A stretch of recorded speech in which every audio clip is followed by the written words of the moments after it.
ले चलते हैं आपको राजस्थान विधानसभा में इस वक्त नेता प्रतिपक्ष गुलाब चंद कटारिया क्या कुछ कह रहे हैं। कोई चिंता की बात नहीं, जो डूबना है प्रदेश को तो डूबेगा। मतलब 10 वर्ष में चाहे मेरी सरकार रही हो चाहे आपकी रही हो, किसी मैं स्वयं शिक्षा मंत्री हूँ, अपराधी होऊंगा, कोई चिंता की बात नहीं। लेकिन आप कम से कम इन 10 सालों से इन जितनी कोचिंग संस्थाएं चल रही है, इनकी जितनी परीक्षाएं हुई है, उनके परीक्षा के रिजल्ट के साथ आप एक टीम लगा करके इनका पोस्टमार्टम करो, तब आपको ये समझ में आ जाएगा कि ये बीमारी कहाँ से चली है। ये बीमारी इन व्यवसायियों के थ्रू चली है।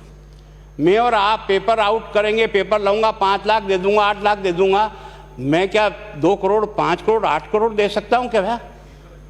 ये सारे के सारे जो पैसे देने वाले बड़े बड़े दिग्गज लोग हैं, जो कोई 10 करोड़ में पेपर ले जाता है, कोई 3 करोड़ में ले जाता है, कोई 2 करोड़ में ले जाता है, फिर अपने कोचिंग संस्थान में रिजल्ट लाता है, उसके बाद बड़े बड़े पोस्टर बाहर लगाता है, मेरा 100% सिलेक्शन। ये है बीमारी की जड़। अगर मार करना चाहते हो तो यहाँ करो, तब तो जा कर के इसको कोई रोक सकोगे। बाकी से केवल मन को संतुष्ट करने का काम करो तो ये राजस्थान के उस गरीब बच्चे के साथ न्याय नहीं होगा, जो बड़ी मुश्किल से पढ़ता है, अपने घर में बूढ़े माँ बाप को भूखे मार के पढ़ता है और उसके बाद परीक्षा के लिए जाता है, रोता हुआ घर लौटता है। क्या दुख नहीं होता है? हम लोगों के मन में कोई रहम नहीं है कि आखिर उस बच्चे का क्या होगा जो अपनी बड़ी पीड़ा के साथ पढ़ रहा है। इन सारे पैसे वाले लोगों के पास में आपने सारी सरकारी नौकरियों को भेज दिया। मैं बहुत कड़वा सच बोल रहा हूँ। आज जो पिछले 8 साल में नौकरी में लगे ना, उन सब का भी पोस्टमार्टम कराओ, आपको लगेगा आधा फर्जी मामला निकलेगा। कोई है नहीं, कोई सोचने वाला है इस पर कि आखिर उसके दर्द को कौन जानेगा, है ना। जिस प्रकार से हमने परीक्षा के माध्यम से इन पैसे वाले लोगों को उतार करके सारे के सारे उन गरीबों की आशाओं के ऊपर पानी फेर दिया।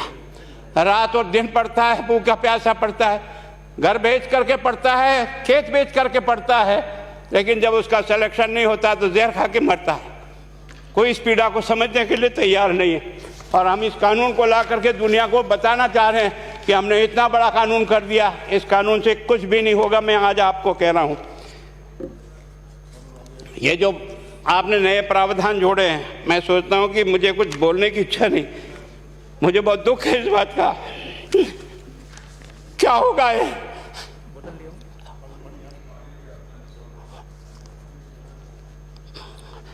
किस तरह की गैंग पाल ली हमने? पानी पिला दो, है ना। मैं उस दिन भी पूछा था कि मैंने कहा ये शिक्षा संकुल पे है, जिन लोगों को ड्यूटी पे लगाया, इसको लगाने वाला दोषी कौन है, जिसके कारण से पेपर जो है ना काट करके निकाल दिया।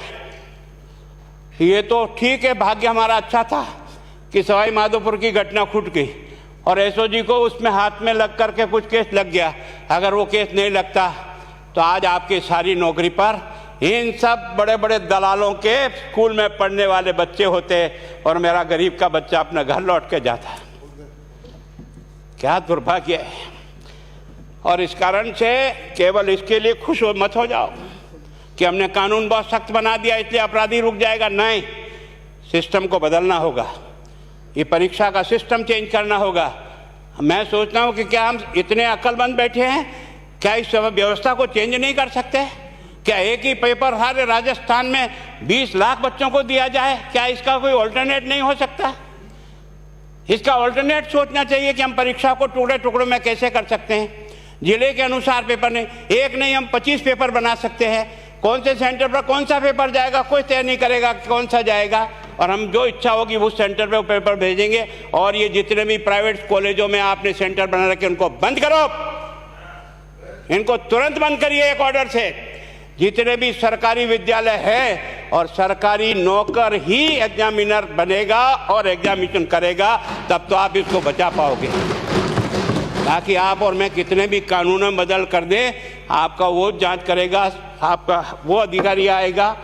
आपने कहा भाई सेशन जज के नीचे नियुक्ति नहीं होगी, इसके अलग से कोर्ट होगा, बहुत अच्छी बात है। प्रोविजन जो आपने डाले हैं वो स्वागत योग्य, स्वागत करता हूँ, पर इन प्रोविजन को लागू तो आप और मैं ही करूँगा, कौन करेगा?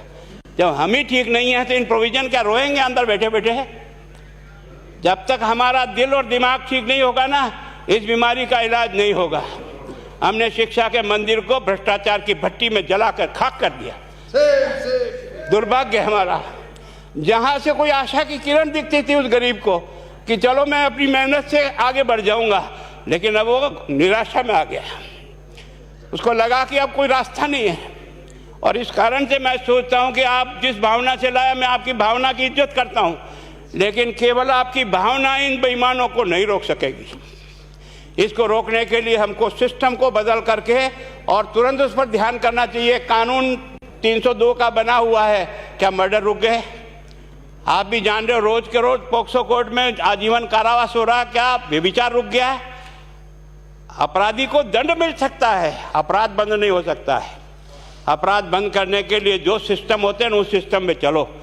एकमात्र इस देश में भ्रष्टाचार की भट्टी में देश जल रहा था, केवल और केवल एक तरह से प्रत्येक व्यक्ति का खाता खुलवाकर देश के प्रधानमंत्री में सारा का सारा बेनिफिट उसका सीधा खाते में डाला। बेईमानों को चोट लगी नहीं लगी, उस तरफ अपना दिमाग बचाओ, उस तरफ अपना दिमाग लगाओ। किस बीमारी का इलाज कहाँ है और कैसे हो, इस बारे में चिंता करने की कोशिश करो। मैं कई बार इधर सीकर और इधर गया तो मैं सोचता हूँ कोचिंग संस्थान की बिल्डिंग देंगे ना तो टोपी गिर जाए नीचे से। क्या चीज़ है यार, भगवान ने क्या लक्ष्मी वहीं बरसाई है। और जो बाकी संस्थाएं, उसका कारण यह है कि हमने अपनी दुकान को इतनी कमज़ोर कर दी है कि जहाँ बच्चे अच्छी तरह से शिक्षा लेकर के हम जैसे गरीब पढ़ करके यहाँ आ गए, अब वो रास्ते नहीं हैं। और इस कारण से मेरी बहुत विनम्र प्रार्थना है, इस बीमारी का इलाज चाहिए बच्चे को, कानून से नहीं होगा, कानून के अलावा होगा, और उसमें आप करें। धन्यवाद। Thank you. माननीय मंत्री महोदय।